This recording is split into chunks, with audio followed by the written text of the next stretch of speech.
እሺ ክብርት ሚኒስትር ስለፈቀዱ ከርሱ በኋላ እንድናገር አመሰግናለሁ። በቅድሚያ ለዛሬው ቀን ተባብረው ለዚህ ቀን ትልቅ ስራ ሰርተው እኛን ጠርተው እንዲሳካላቸው ላደረገው እግዚአብሔርን አመሰግናለሁ። ዶክተሮቻችንንም አመሰግናለሁ።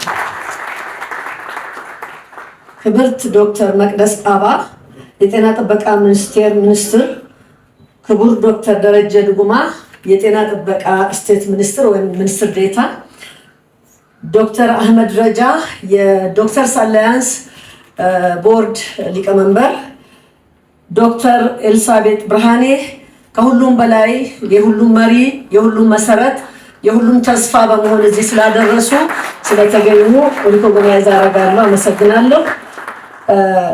ሁሉንም መስራች ዶክተሮችንም እንኳን ተገኛችሁልን። የተከበራችሁ አምባሳደሮች፣ ልዩ ልዩ ኃላፊዎች፣ ከተለያየ ቦታ የመጣችሁ ቤተሰቦች እንዲሁም ሁላችሁም ጥሪውን አክብራችሁ የመጣችሁትን ሁሉ እንኳን ደህና መጣችሁልን።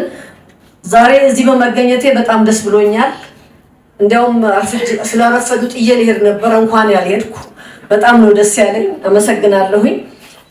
እኔ እንግዲህ ስለ ዶክተር መቅደስ ስለተናገሩት ወይም ሌሎቹ ሳልደግም ከራሴ ኤክስፒሪየንስ በጤና ላይ ያለውን ነገር እንደው እችን ብታዩት ብዬ ብጠቁም ቅር አይላችሁ ብዬ ተስፋ አደርጋለሁኝ። አንድ ዘመድ ታሞ ከሀገር ቤት የመጣ ነው። እናቴ ብትረጁ ብላኝ የሕክምና ነፃ ሕክምና ይዞ መጣ። ነገር ግን ቀጠሮ 1 ዓመት ከ6 ወር ስለሚያስጠብቅ በራሴ ገንዘብ አሳከምኩት። የመንግስት ሆስፒታል ጥሩ ሆስፒታል ነው። እኔ ፊልድ ሄጄ እህቴን አውጪው ቼክ አድርገሽ ዶክተሩን አናገሽ ብያት አውጥታ ቤት ቆየችኝ። እዛ እያለሁ ልቤ ስለተሸበረ ስራውን ትቼ መጣሁ። ማታ ሲሊል ቁስልን ስለው ኖ ደህና ነኝ ብርድ ብሎኛል አለ።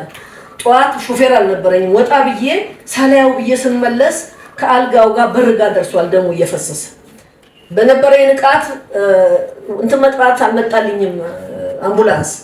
በራሴ መኪና ዘበኛውን አጋድምልኝ ብዬ 120 130 እያንቋረርኩ በጣም ጥሩምባ እየነፋው ከተማውን እየረበሽኩ ማቀው የቅርብ ያለው ሆስፒታል ጋር ደረስኩኝ። ፕራይቬት ሆስፒታል ነው። ዶክተሩ ኃላፊነት የሚሰማው በጣም ጥሩ ዶክተር ማቀው ቤተሰብ የሆነ ሰው ነው። ሰርጅን ሐኪሙ ደግሞ እሱ ነበር ያለው። እባክሽን ልጅቷ ስትከፍተው ቡልቅ ይላል ደሙ። እባክሽ ሊሞት ነው ደሙ እየፈሰሰ ነው ጥሪልኝ። ሄዳ ትነግረዋለች ለሚቀደው ለሚሰፋው ዶክተር። እባክሽን እዛ ያሳክሙበት ሐኪም ቤት ይውሰድ። እባክሽ እየፈሰሰ ነው ደሙን አትሊስት ያቁምልኝ። 3 ጊዜ ነግራው ምንም አላለም። ዶክተሩ ሆስፒታሉ የቤተሰብ ሆስፒታል ነው። እኔ እንደሌላ ሰው ከኔ ነኝ ምናምን ብዬ መታከም አልወድም። ሁልጊዜም እንደተራሰው ተሰልፌ ነው የምሄደው። እባክሽ ሙሉ ሰለሞን ነች ይዛ የመጣችው በይ ዲዲ እያለ መጥቶ ይሄንን ወዲያ እንትን አድርጎ ብቻ የሚያደርገውን አድርጎ ጎዙን የነርሱንም ስራ ሰርቶ ውጡልኝ ብሎ 2 ቦታ ተቀዶ ነው ተላቆ። በአንድ ቀን ሄርኒያ እና ፕሮስቴት እንትን ነበር የተቀደዱት ሐኪሞቹ 2 ጊዜ አንድ ላይ ይሄን ሲሰፉ ጎትተው ነው እንደገና ይታከም ብሎ ደሙን አቁሞ ሰጠኝ። ቀጠሮ ሄጄ አሳክሜው ሰውየውን ሲሻለው ሄድኩኝ ዶክተሩ ጋር። እንዴ ደህና መጣሽ እንዴ ሙልዬ ጋሽ እንዴት ናቸው ምናምን። እኔ እኮ ምስጋና አያስፈልገኝም። እኔ እኮ ላመሰግንህ አልመጣሁም። በዓለም ላይ የመጨረሻ ወርስት ዶክተር መሆንን ልነግርህ ነው የመጣሁት። የብልግና ብዛት። እኔ እኮ ሙልዬና ሲለኝ ሮጬ መጣሁ። የመጨረሻ ቆሻሻ ብልግና ደግሞ ይሄ ነው። አንተ በእግዚአብሔር ስም ብለህ የተቀበልከውን እንዴት ነው እንዲምታረገው? አይ ሌላ ቦታ እያበላሸ እኛን ሆስፒታል ስም ያጠፋሉ። አንተ ማርኬቲንግ ሰራተኛ አይደለም፣ ቢዝነስ ሰራተኛ አይደለም፣ የካምፓኒው ፒአር አይደለም፣ ህክምና ነው ስራ። እንዴት ታደርጋለህ? በጣም ተጣላን። 5 ዓመት አኩርፌው ያኔ ስለ ይቅርታ ብለን ባላቅም ነበር። በኋላ ግን ታረቅን። ለማንኛውም እባካችሁ ማንም ይሁን ማንም በእግዚአብሔር ስም የማላችሁትን መንገድ ላይ ያለን ገንዘብ ባይከፍል እንኳን ማከምና ህክምናውን በኋላ ገንዘቡን መጠየቅ ይሻላልና በዘመድ በምን መስራት ትርፍ ነገር ኖሮ ቢደረግ ግድ የለም። ግን ማንም ዘመድ የሌለውንም ይሄ ጨርቅ አይደለም የምንሰፋው የሰው ህይወት ስለሆነ አደራ ማለት ፈልጋለሁ። ሁለተኛ የገጠመኝ ደግሞ ምንድነው? አንድ ትልቅ በጣም የታወቀ ሆስፒታል በአገሪቱ እናቴ ታማ መርፌ ወርፋሪ ምናምን ሰጥቷት ደሟ ፈሰሰ ተብሎ ይሄ ወርፋሪን ኬዝ አይመስለኝም ግን ሊድ ስለሚያረግ ከአንገት በላይ ሐኪም እንዲያት ተብሎ እዛው አለኝ ሐኪም ስላሉ ቀጠሮ ያዝነ ተነጎዲያ ነምበር 1 ይዘን እኛ መጣ ነው 7 ሰዓት ነው 8 ሰዓት ነው ቀጠሮ። እሳቸው 9 ሰዓት ተኩል ነው የመጡት። ብድግ ብለን ሰላም ስንላቸው ዝግት አድርገውን አለፉ ገቡ። ሃይሊ ሲኒየር ዶክተር ናቸው። ከዛ በኋላ ከገባን በኋላ ማን አንደኛን አስገቢ ያሏት እነሷን ግቡ። እኔና እሷ በዊልቸር ነበረች አሟት። እኔና ጓደኛዬ ስንገፋ በሽተኛው ብቻ ይግባ በሽተኛው ብቻ አትችልም እኔ እገባለሁ አብሬ ገባሁ።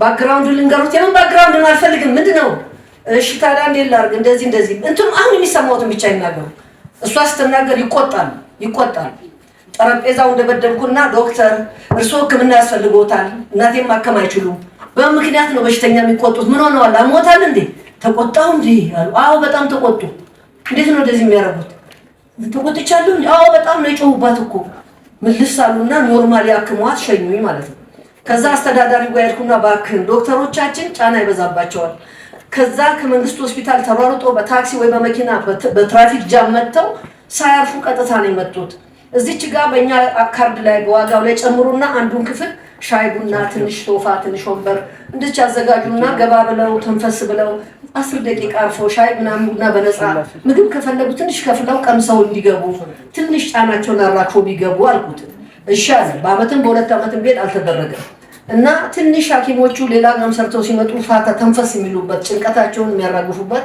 ቦታ በካርዳችን ላይ ሳንቲሙ ተጨምሮ ይሄን ቢታይ ጥሩ ነው ምክንያቱም እውነቴን ነው ለምንድነው እንደዚህ ያልኩት አንድ እንግሊዝ ሀገር በትንሽ ጊዜ ስኖር በነፃ ነው ህክምና ይሄ ሜዲካል ዶክተር ኤምዲ ምናምን ያያችሁ ማለት ነው እና እኔ ሲሄድ ማይ ጎድ ቢኮዝ ኦፍ ዘ ዌዘር በአየሩ ምክንያት ብዙ ሰው ታሟል ዶክተሩ በጣም ቢዚ ሆኖ ነው ያለው በጣም ብዙ ሰው ነው ያከመው ዛሬ ቀን በጣም ብዙ ሰው ነው የታመመው አለች ስንት ሰው ነው ያየው ስላት ጓደኛዬ አብራኝ አለች 5 ሰው አለች ተመልከቱ እኔ ምን አልኳት ለጓደኛዬ ሰውየው የለንደን ከተማ ብለሹ የፓሪስ ከተማ ብለሹ አወይ ያገሬ ልጅ ማርቆስን ባየሽው አለ ምንድነው የምትይው አለችኝ አዲስ አበባ መታየኛን ዶክተሮች ሞተው ሰው በቀን ሲያው ብታይች ሴትዮ እንዲያትል ነው ብዬ ተውኳት ማለት ነው ስለዚህ አንዳንድ ጊዜ እሱንም ጫናውንም እንዴት እንደምናረግ ዘዴ እየፈጠርን ፋታ የሚያገኙበትን አብረን እኔ ብዬ ነው እቺን ለማንሳት የፈለኩት ሌላ ያስተርጓሚ ጉዳይ ነው አንድ አምባሳደር ትምህርት እየሰጠን ቋንቋው ብቻ ሳይሆን የእንትኑንም እንዲረዱ እያረጉ ነው ሌላ ሀገር የሚያስተረጉሙት እሱንም አብረን የምንጨምርበት ሲፈለግ ደውለን ጠርተን ሂሳቡ ላይ የምንጨምርበት ዘዴ የምንፈልግ ጥሩ ነው ምክንያቱም ተነስቶ እንደው ለሊቱ ሙሉ ሲከተከተኝ ያደረ ጀበናውን ጥዶብኝ ያደረው የሚል ሶሳይቲ ምን ማለቱ እንደሆነ የሚያውቅ ጀበና ጥዶብኝ ያደረው ለሊቱ ዶክተር ቢል ምንድነው የምታረገው ስለዚህ ቃላቱን ብቻ ሳይሆን ትንተናውን ጭምር ማለት ነው ሌላ ደግሞ ማሬጅ ካውንስሊንግ ላይ አስተርጓሚ ከቢሮ ይዘው ሄዱ እሺ አሁን ቆይ አንቺ በምን ምክንያት ነው የተፋታችሁ ሲላት እንዲሁ እህልዋችን አለቀ አለች አስተርጓሚው ደግሞ ለፈረንጁ ሲያስተረጉምለት they are food and water finished አሁን እንግዲህ ምንድነው የእንትኑን የሶሳይቲውን እንትን የሚያቅ ጭምር ማስተርጎም እንግሊዝኛው ብቻ ሳይሆን ኢንዶሲክራሲው ምኑን የሚያቅ ቢሆን በተለይ ጤና ጉዳይ ሲሆን ስለሚያሳስብ አሁን እነሱ እህልና ውሃ ስላጡ የሚበሉ ስላጡ ተፋቱ ብሎ ነው የገባው ግን አተረጓገሙን ህክምና ላይ ደግሞ የበለጠ ከዚህ ስለሚሆን እዛ ላይ ማየት አለብን ብዬ አስባለሁ ከዚህ ሌላ ለመጨረሻ መናገር የምፈልገው ምንድነው አሁን ቀደም እኛ ዶክተሩን ካነሳውበት ጀምሮ ዶክተሮቻችን ሆስፒታልን ከፍተው ማኔጀር በማጣት የሚዘጋበት ጊዜ አለ ህክምና ነው ቀደም ዶክተር አህመድ እኛ እንግዲህ ሐኪሞች ነን ሂዝ ራይት ለምን ያላረጋችሁም ስለው ማለት ነው ሊደርሺፕ እና ማኔጅመንት ራሱን ይሳለ ስለሆነ ራሳቸውንም ዶክተሮቻችንን ሌሎችም ጋር እኔም ረዳው ስላለ ለዚህ ሆስፒታል አበባ ይዣል መጣሁ ነገር ግን ፐርሰናል ዴቨሎፕመንት ላይ እና ሊደርሺፕ ላይ ሌሎችንም ቢሎንጊንግነስ ላይ እና እንዴት የማገልገል ስሜት ላይ በነፃ ስልጠና ለመስጠትና ለመርዳት ስለምፈልግ እንዲመዘገብልኝ እንደ ስጦታ ለተማሪዎች ፈልጋለሁ ዶክተሮቻችንንም ለመርዳት ስለምፈልግ ወገኔንም መርዳት ስለምፈልግ አመሰግናለሁ እግዚአብሔር የጀመራችሁትን በትልቁ በተሻለ መንገድ ትልቅ ቦታ እንዲያደርስላችሁ እንዳላችሁት ከኢትዮጵያ አልፎ በአለም ታዋቂና ኃላፊነቱን የሚወጣ ምሳሌ የሚሆን የዶክተርስ አላያንስ ሆስፒታል ከዛም በላይ በአገር ላይ በየክልሉ ትልቅ ስራ እንዲሰራ ሌሎች የናንተ አይነትን ብዙ እንዲመጡልን በተለያየ መልኩ ወገኖቻችንን በቅንነት እንድናገለግል ጨርቃቸውን ልብሳቸውን ቡትቷቸውን አይተን ሳይሆን ሁሉንም ከልብ ዝቅ ብለን እንድናገለግል በአሁኑ ጊዜ ስልጣን አምባሳደር ፕራይም ሚኒስተር መሆን ኤቭሪባዲ ሲቪል ሰርቫንት ዝቅ በስንል ትህትና ስናሳይ ከፍ እንላለንና ትህትናን ማገልገልን ቢሎንጊንግነስን ኮንሰርን አንድ ዶክተር አለ ስሙን በጠራን ምቅር አይለኝም ባነሳው ዶክተር ሴፈን ታውቁታላችሁ አየር መንገድ የሚሰራ ሁሉ ጊዜ ያለው ኮንሰርን ለበሽተኛ ግርም ይለኛል ዘበኛ ላኩ የቤት ሰራተኛ ላኩ የኔ ቢጤ ከመንገድ አንስቼ ሞስጄ ለዛ በሽተኛ እስከመጨረሻው ያለው ኮንሰርን የራሴ ጉዳይ ብሎ በሱ ግር ቆሞ ስለሚያይ እኔ ብሆን ኖሮ ብላችሁ ሰዱት ሳንጠየፍ ሙያውን ስለሚያስገድደን እግዚአብሔር ይርዳችሁ ይሄን እንድታረጉ እግዚአብሔር እናንተንም ይባርክ አገራችንን ይባርክ ዓለማችንን ይባርክ ወሰግናለሁ ኢትዮጵያ በህዝቦቿ አንድነት ፍቅር እኩልነት አንድነት እኩልነት በጸጋ ታፍራና ተከብራ ለዘላለም ትኑር አመሰግናለሁ ንግግር ለማድረግ አልመጣሁም ድንገት ነው የተነገረኝ ለዚህ ነው መቀባጥረው ይቅርታ ይደረግልኝ